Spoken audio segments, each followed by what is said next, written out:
Welcome to Startup Different. I'm Dave, your Chief Podcast Officer. With me is my brother and podcast sidekick, Chris.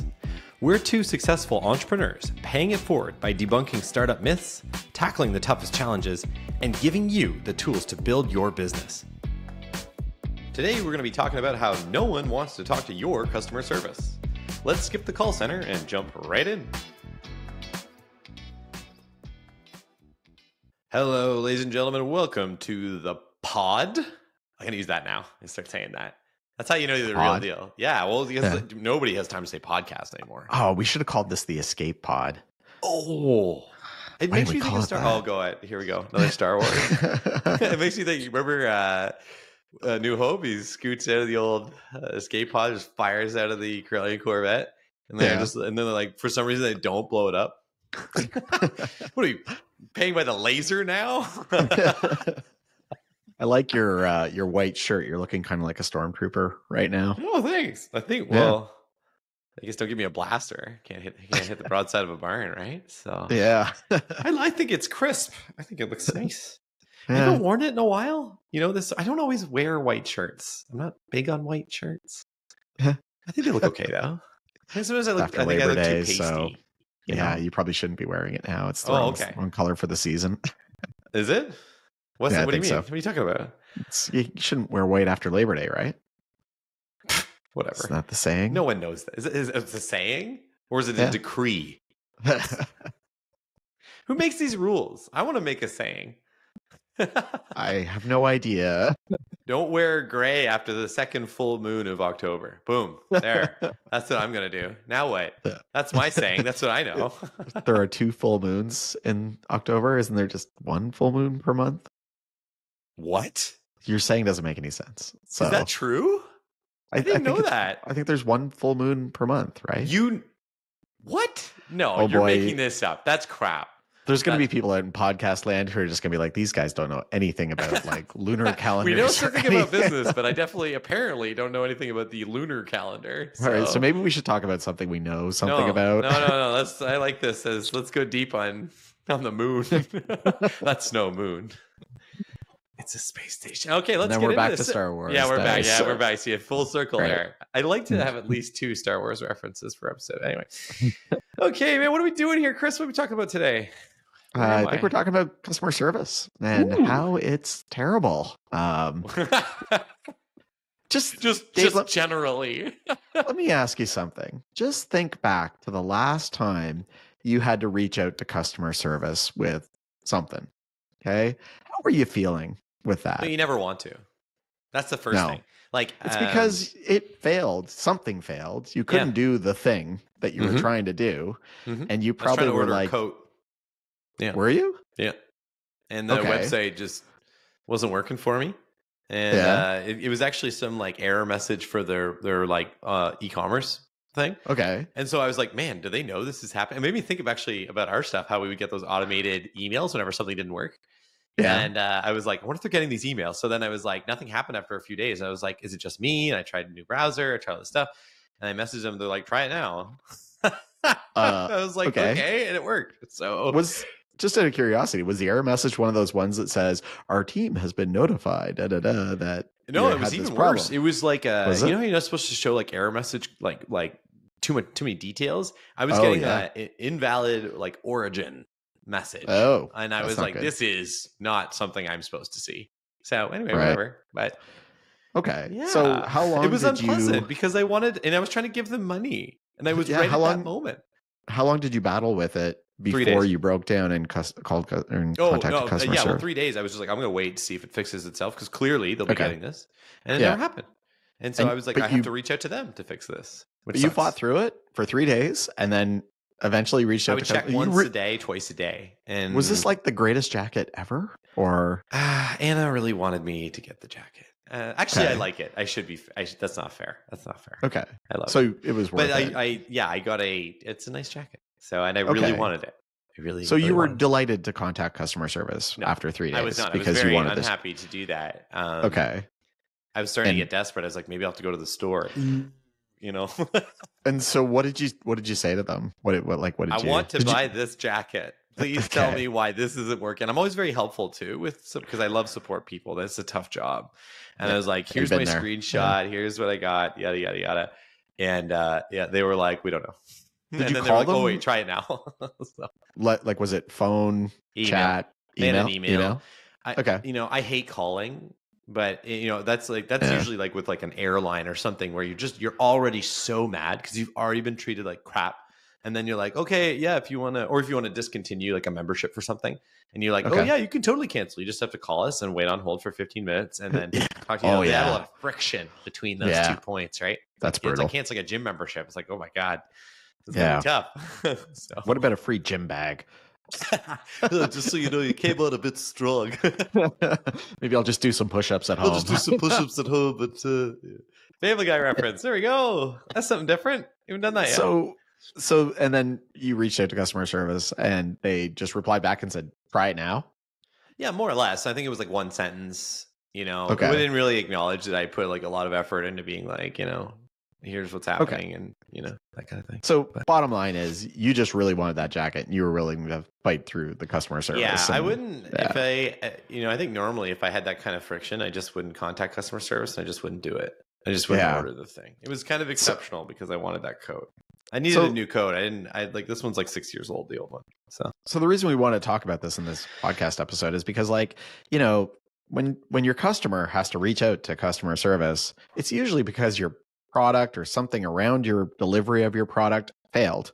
So in Dave's case, totally, the website was not working. You couldn't give them the money for 3 days, which is probably a big deal. I wonder if they noticed that they got no sales for 3 days. Yeah, but that's what I was wondering too. I was like, this must be big enough that a lot of, they're going to come back from the weekend and go, whoa, what happened here? Because it was over a weekend. And instead, just nothing. It was still dead by Monday, but dead by Tuesday. And I was like, hey, must be just me. But it looked like really weird to just be an error message for me. Like there's something in their config that is wrong, but that's what it is. So when we were running our business, we tried to use these as opportunities to then fix the problem and avoid the problem from happening again in the future. So I think if we were running the jacket store website that you were running, I think we would have been saying, okay, that happened. Customers couldn't buy jackets.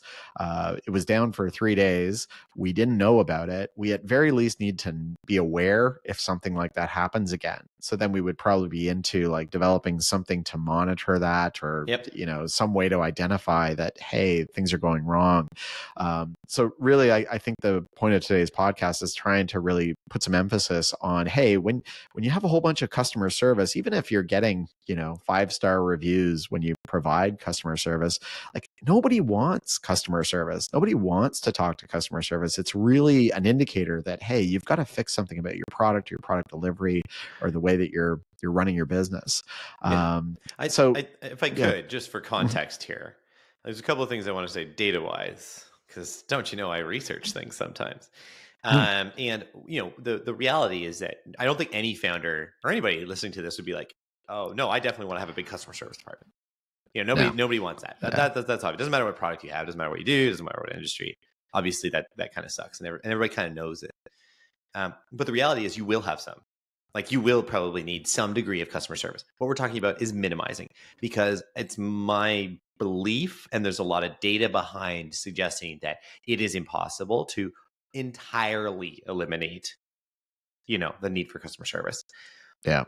So there's that. I think, and you might want that, but it's just not going to happen. Now, what we do know though, from a data perspective, is that being able to answer on the first ticket, so that is being able to resolve the customer issue on the first reply, or even just the spirit of this, as efficiently as possible with minimal back and forth, is a massively profitable exercise.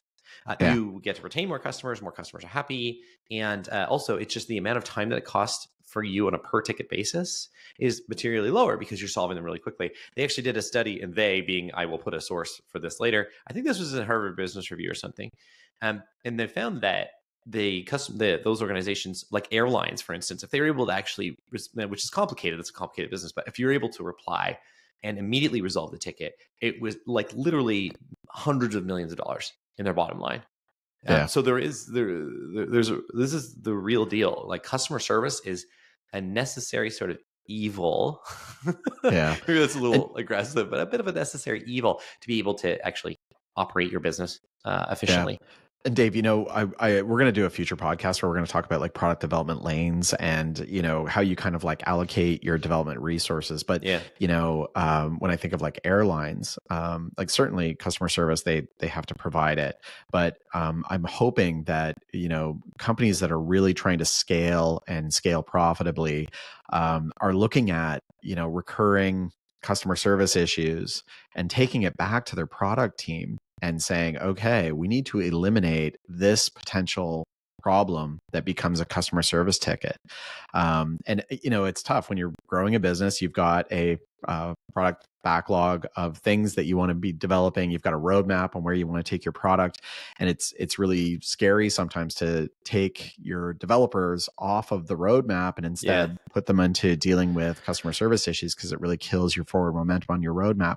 But at the same time, adds to your tech debt too. And just for the folks at home, a tech debt is like you just in a software business, you just have things that kind of get older, get more legacy, that need updating. And if you really get behind on that, it can totally crush your innovative engine of your business. Yeah, but I think, and we're going to go in depth on product development lanes, but having some portion of your development capacity allocated to dealing with customer service issues and solving those like permanently, and not just like helping answer, not ticket escalation or anything like that, but actually going back to the product or the way that you deliver your product and changing it so that those issues don't come up, so that for instance, Dave doesn't run into that problem where he can't order his jacket in the first place.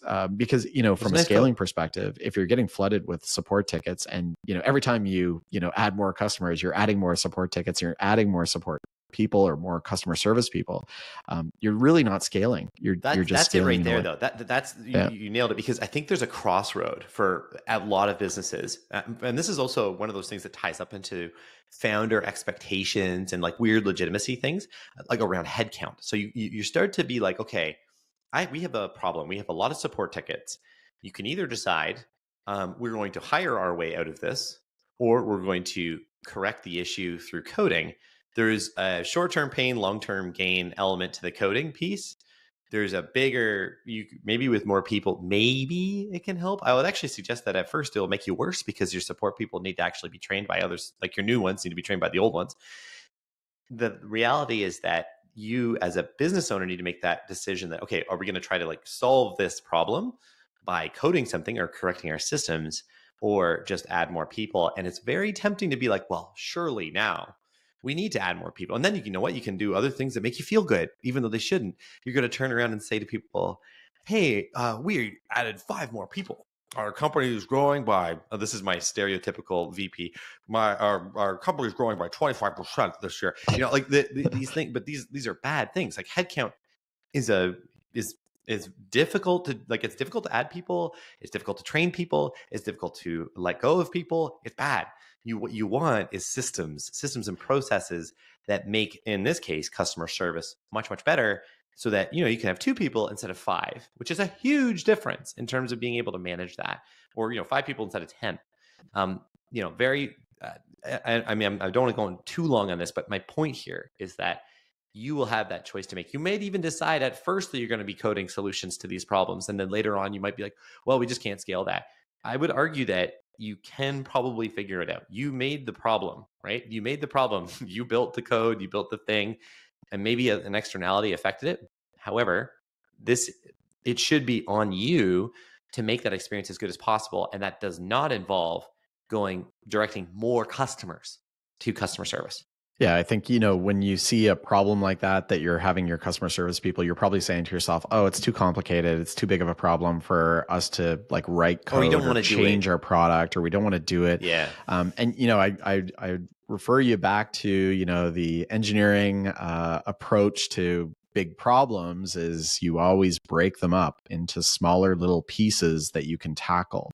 So even sometimes, maybe you can't find a 100% solution to the problem, but you can break that problem up into smaller pieces and chip away at some of the smaller pieces of it, and eliminate those so that frequency of that issue coming up is much less likely, those types of things. So really important to do that. And I think, as you're scaling your business, it's so important that you're not just adding support people, you're actually dealing with the problems.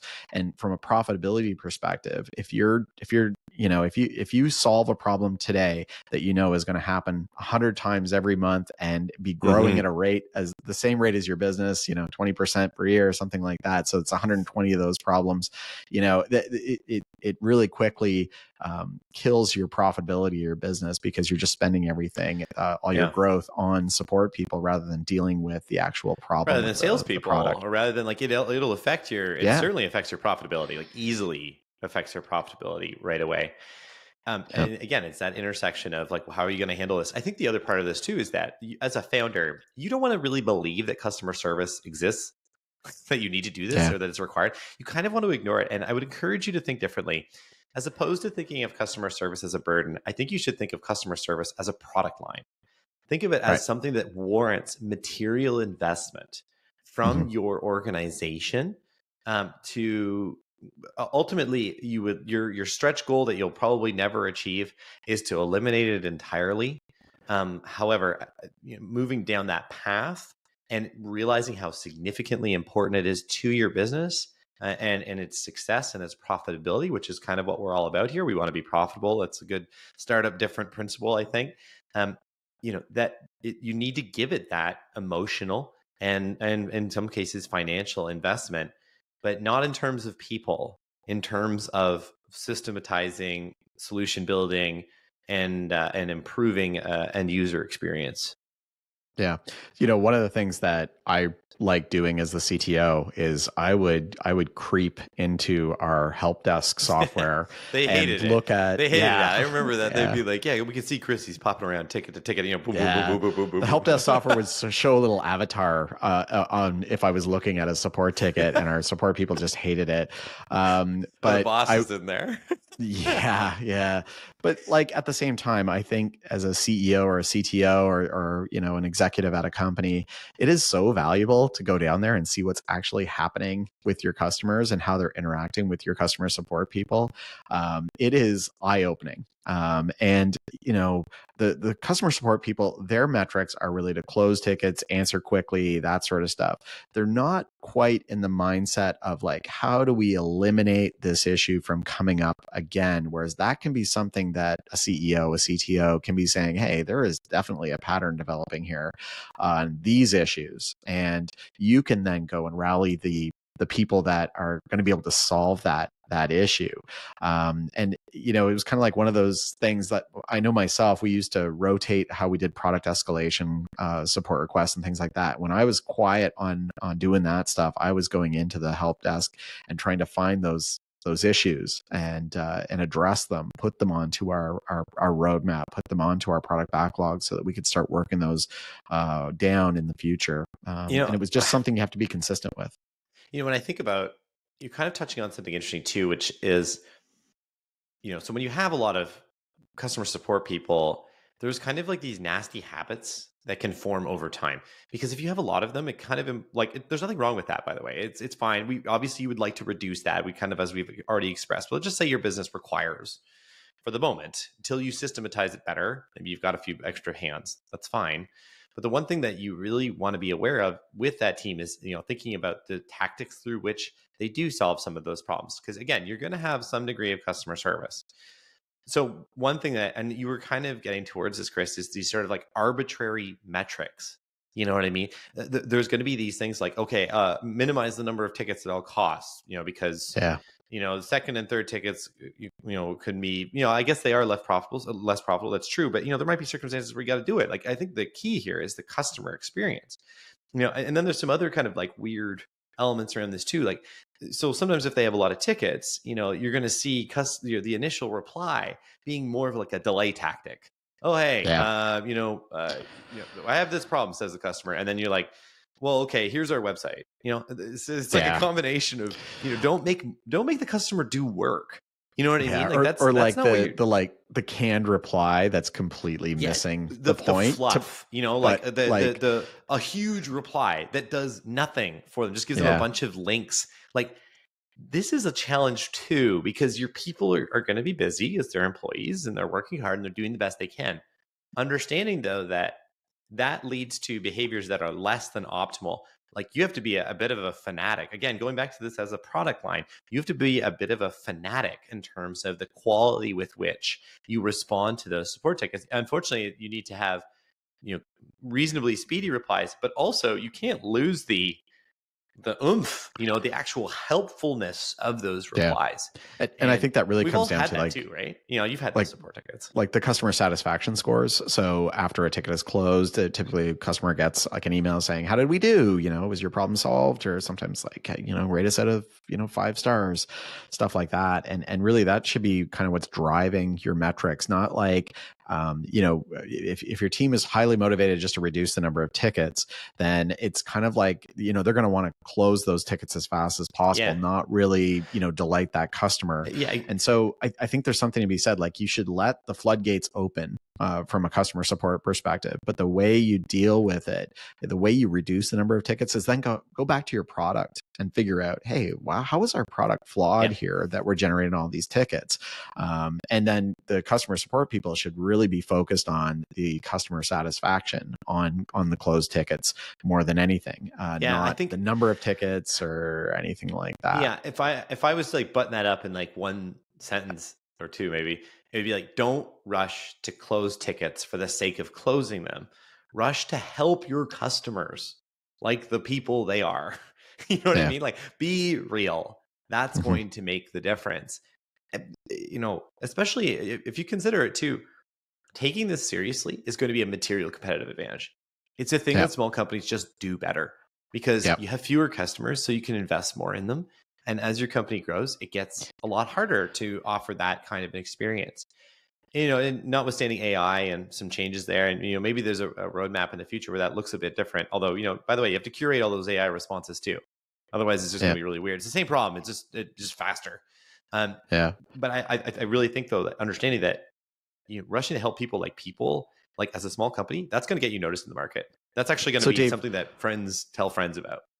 I got a question for you then on that. So what would you rather have? A customer who refers you to another prospective customer and says, oh, their customer service is great, they're the nicest people ever? Or would you rather have a referral where they say, oh, that product is so good, I've never had to contact customer service? Obviously, the latter. I think the reality is that's super product specific and industry specific. So in software, it's kind of going to break. You've probably used Google and something's broken. All of a sudden, something weird happens in some. You can't get support from Google. That's true, actually. Yeah, it's funny how people just accept that. You're like, well, what am I going to do? I guess I won't be doing that today. I would say though, like if it's a physical, like, I don't know, it's tea. I think in B2B. But in B2B, like it's in software in particular, the customer service element is kind of like implied. However, obviously, consumers would prefer to never have to go to customer support. By the way, I've never had the guts to do this, but I've always thought that, a lot of times customer support is the customer just isn't trained. They don't know how to use it, or they don't want to spend the time. So they'll ask you something that, obviously is dealt with in your training or whatever. Or documentation. I've always had this like secret dream that, you could make it so that if your customer wanted to open a support ticket, they were only allowed to open a support ticket if they had like completed your training program. Okay. Because I feel like that is actually one of the ways that B2B, actually, depending on what your product is. But at the same time, people don't actually complete trainings. They just click through them. Done. Yeah. Well, we'll put a quiz. Yeah, because that works too. I mean, I would take my best shot at the quiz, hope I pass, and see you later. Just pick C every multiple choice. Just choose C. Well, you can work it down. Multiple choice, you can game that, right? As long as you know that if you can work it down to like 2 credible answers, you got a 50-50 shot each time, right? And maybe you'll get through it. Yeah. I don't know. I've never had the school of taking multiple choice quizzes. Yeah, and usually when you get them wrong, it's like, oops, that's not right, and then you're like, okay, and then it backs you up. You go, wasn't whatever. C, so it's either A, B, so then or you D. choose C and you move on. Like, I don't know. I think like that's a pipe dream to be able to do that, but it would be great if people all had like the training, and the training was really good, and anybody who actually reached out to support really had a question that was like a legit thing. And then you're like, okay, actually other people could have it. And we'll go back to our product development team and they'll actually fix the problem. And then that problem will never be a ticket again. Like there's this holy grail of where you're trying to get to, and you're never going to get there. But I think you have to like keep pushing to get to that holy grail, even though you may never reach it. And because otherwise because business just becomes unscalable, and you're just hiring support people, and you're just never fixing your product, and you're never getting to where you need to be going. So I think good management is always reaching for that perfect place when it comes to customer service and product development. Yep. Love it. Chris loves customer service. I think these are good points. It's a tough one. Yeah. Anyway, thank you, folks. We are out of time for this week. Hope you enjoyed the episode, and we will see you next week. Bye-bye.